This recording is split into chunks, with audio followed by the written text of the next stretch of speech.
Postoje priče koje bole više od onih velikih upravo zato što su tihe i svakodnevne. Priče koje govore o tome koliko smo spremni da kao društvo prihvatimo one koji su drugačiji, ali nikako manje vredni. Kako izgleda svakodnevica dece i odraslih sa autizmom kada se njihovo postojanje ne uklapa u nečiju predstavu o miru u komšiluku? Šta se dešava kada društvo umjesto razumevanja i podrške ponudi zatvorena vrata i to onima kojima su zapravo najšire otvorena vrata i najpotrebnija?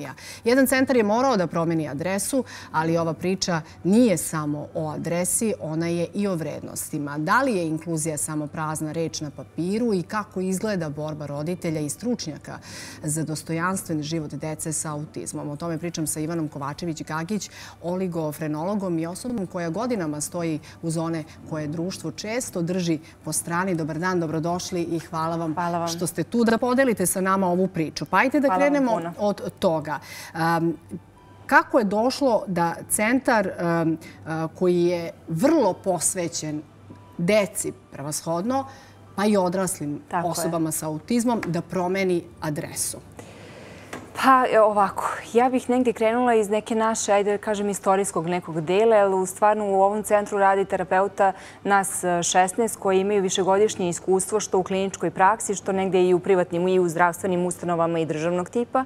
I nekako vrlo smo prepoznati među roditeljima i među decom i samim tim nekako imamo i veliki broj dece i trebao nam je prosto veći prostor. I nekako smo ga našli u okviru U-Biznis centra. Tamo smo ugostili oko 130 roditelja i, nažalost, naišli smo na ogroman oblik diskriminacije i morali smo centar da preselimo. Da. I šta se tačno dogodilo? Ajde u kratkim crtama.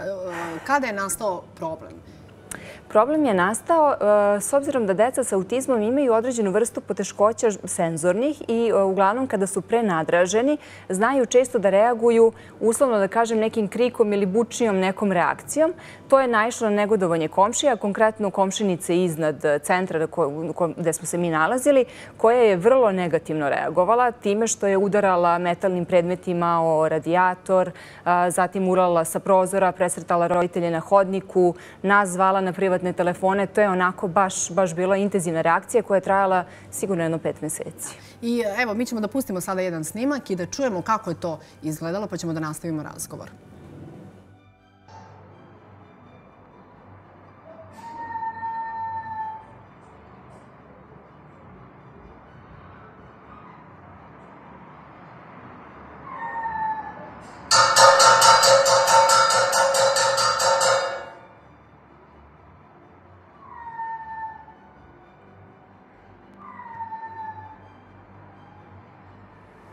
Onaj prvi zvuk koji čujemo, to je... To je dečak. Dečak? Dečak koji pritom ne plače u ovom trenutku, on se na taj način glasa.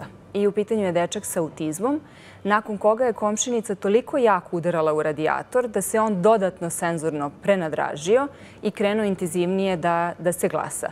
Ne shvatavši da je time izazvala mnogo veću štetu nego time što se on glasao u prvih 3 sekunde. I da li ste vi pokušavali da razgovarate sa njom?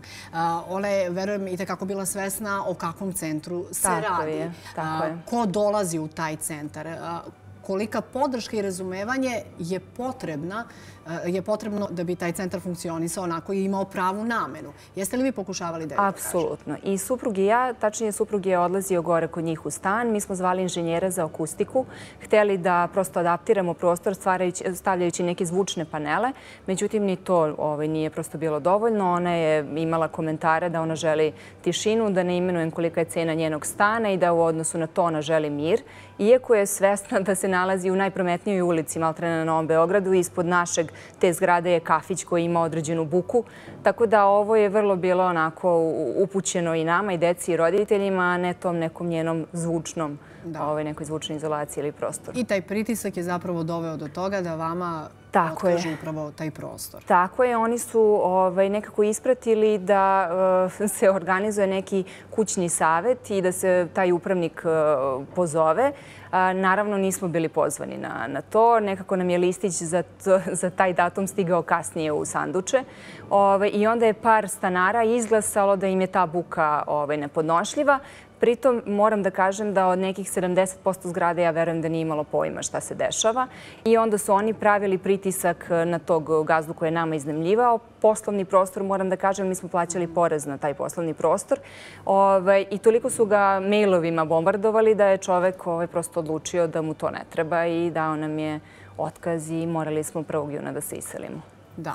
I ova priča je zapravo samo primer kako, nažalost, najčešće, pretpostavljam, vi nailazite na nerazumevanje od strane pojedinaca u društvu. Ali ako imamo ovakav primer, šta možemo da očekujemo kad govorimo generalno o celom društvu? Verujem da je ova odluka i tekako poremetila roditelje kojima je taj centar bio neko utočište. Da probaju da nađu svoj mir. Tako je, jer mi smo nekako stvarno jedna velika porodica. I nama, pored toga što radimo sa decom, vrlo su nam roditelji, hajde da kažem, koterapeuti. Mi razmenjujemo vrlo senzitivne informacije unutar porodice. Roditelji dolaze na psihoterapijske usluge.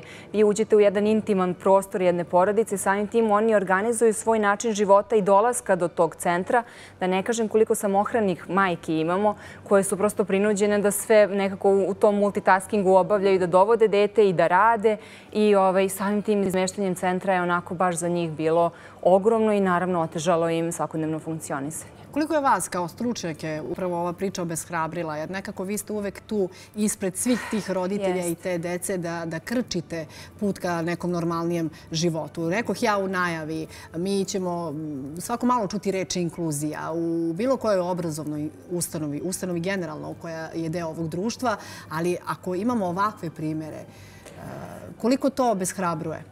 Pa, nažalost da.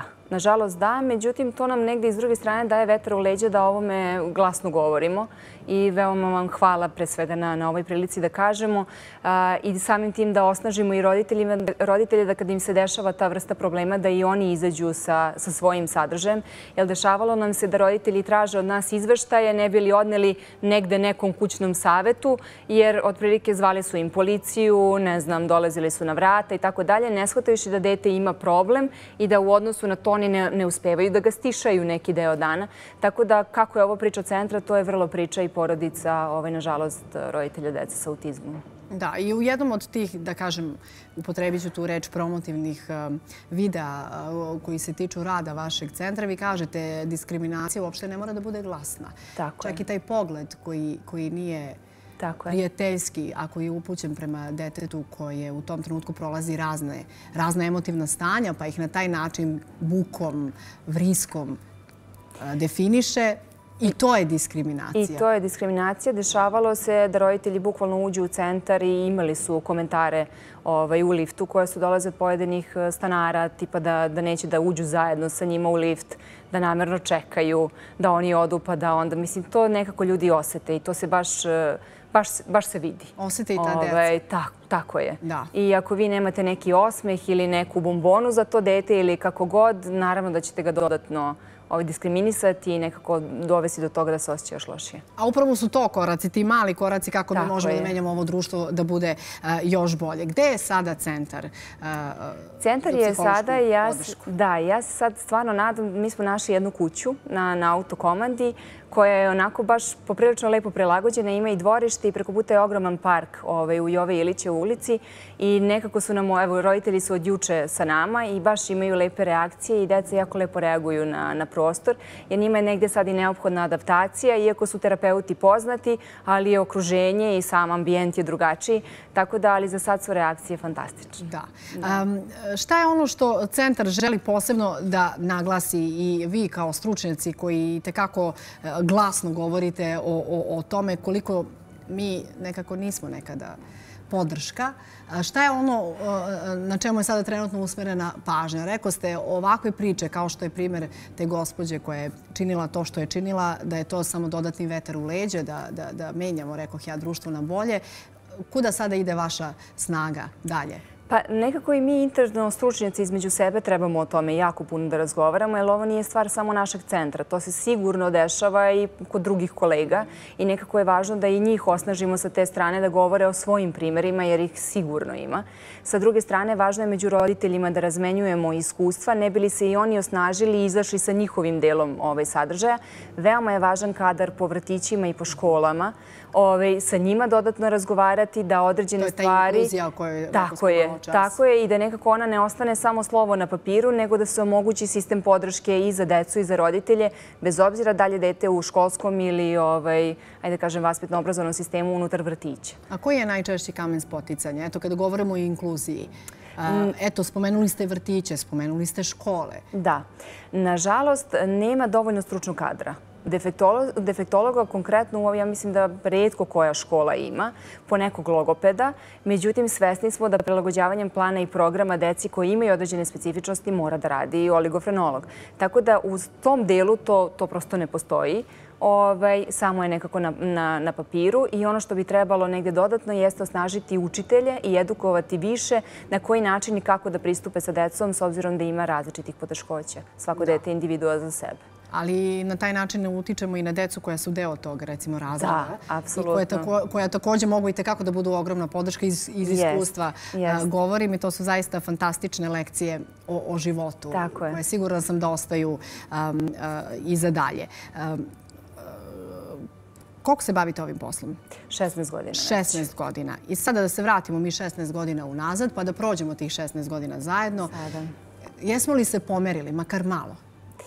Kada govorimo o inkluziji, o tome da razumemo poteškoće drugih, da ne odmažemo, već da pomognemo, da čujemo, da razumemo? Nažalost, ne puno.